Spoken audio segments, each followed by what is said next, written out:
Hey folks, Jordy here for Cinecom.net and welcome back to another Creative Wednesday. And I smell excitement today. I know it's been way too long since our last lighting tutorial, although I'm not sure if that's excitement or just sweat that I smell. Oh, that's gross. Either way, let's create 5 different looks using one single light today. Now, since Rotolight was so kind enough to sponsor us today, we're going to work with their Titan X1. Now, this is their last year's light, so I'm not gonna talk about it. Thanks for the sponsorship though. Alright, lighting tip number 1. We're gonna start off easy, nothing too fancy. The 3-point setup. We're going to use our single light as the key, which is gonna be placed in an angle in front of the talent. And in most cases, you wanna have soft light. This Titan actually has a controllable diffuser built in, which is really cool, but I'm gonna add an additional soft filter as well. The filter that I'm using comes from a large roll, which you can cut into pieces, and I'm gonna leave a link to it in the description down below because it is really an amazing soft filter. It has the best diffusion versus light reduction ratio, so it's great for all-around purposes. Anyways, the rest is still pretty dark, so we're going to place a bouncer or a white foam board if you're on a budget on the other side, and you can see how that lifts up the shadows. Finally, we're missing a backlight, and we're going to create that with a mirror. Place it on the opposite side of the light and try to get this highlight on the back of the talent. It's also called a hair light. Unless you don't have hair, then it's just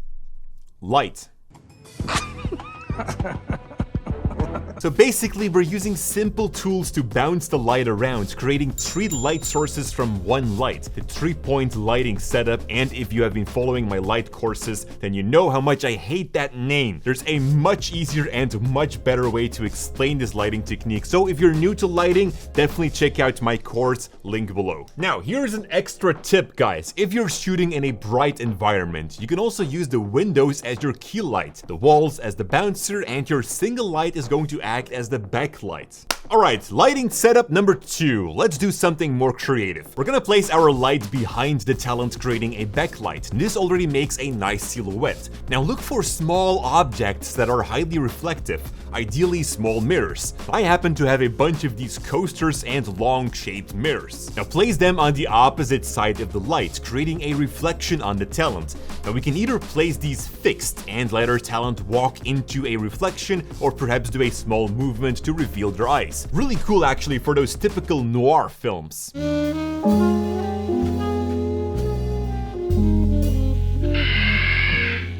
Or for music videos, we could hang these small lights to a wire and let them wiggle a bit. Check it out, disco.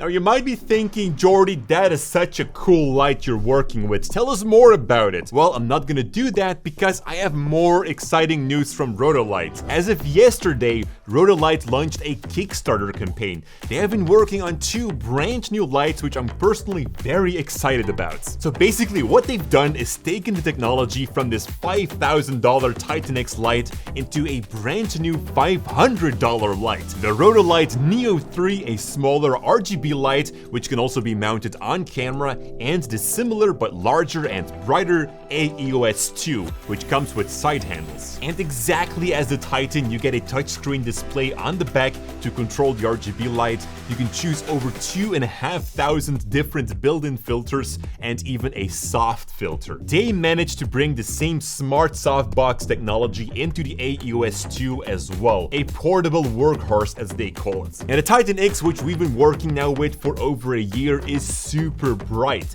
So when they claim that the new Neo 3 and the AEOS 2 is the most brightest in their class, I'm open to believe that. I mean, Rotolight is not a newcomer. They've been around for a very long time and have already established a great reputation and quality LED lights for photography and filmmaking. So I can't wait to get these lights in my hands. I'm definitely gonna make a video about them when I have them in the studio. Until then, you can back their Kickstarter, guys. There are various different packages that you can choose from, and of course, being an early bird, there is an exclusive discount for you. So go check out the first link in the description down below, guys. Watch our promo video to learn more, and if you're interested, definitely order a package. You will most definitely enjoy these bad boys. Alright, moving on to tip number 3. I could actually use a Neo 3 or an AEOS 2 because we want to mount our light to an overhead pole, so it's gotta be something smaller. Therefore, I'll be using a Stella from Light on Motion. It's not RGB, so if I want to change the color, I'm gonna have to work with filters. Either way, the light is gonna be placed above the talent, and we're going to rotate it around. When shooting close-ups, you could actually get away with it that someone is sitting in a car because of that moving light. Now, of course, it's not perfect, but it's definitely a start if you only have one light. We once shot an actual driving scene in our studio, and it required at least 4 people and about 5 lights to get it perfectly realistic. However, for many genres, such as music videos again, you can use the moving light as a way to tell a story. It doesn't have to act as a riding car.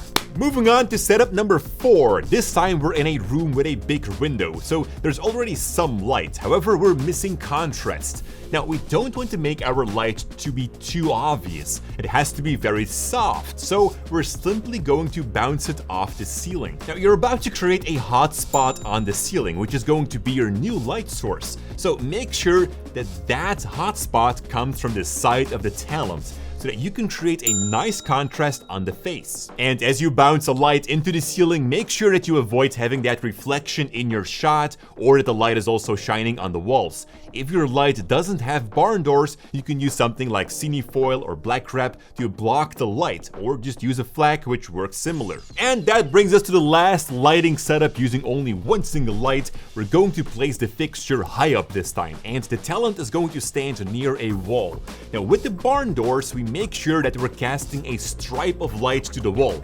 This creates contrast and a more interesting background. Now, the talent wants to catch this light as well, but without casting shadows on that wall. So position your talent in such a way that gives you this result. And this is a really cool setup, definitely when you want your talent to look up. And personally, I love the dramatic shadows. And those were the 5 lighting setups that you can do with one single light. And it's not the first time we're making such a video, so if you enjoyed it, you definitely want to check out the playlist in the description down below, where we have about 10 or 15 more of these lighting setups using only one light. So I'll see you guys in one of those videos, and don't forget to check out Rotolight's Kickstarter campaign. Thank you so much for watching, guys, and as always, stay creative.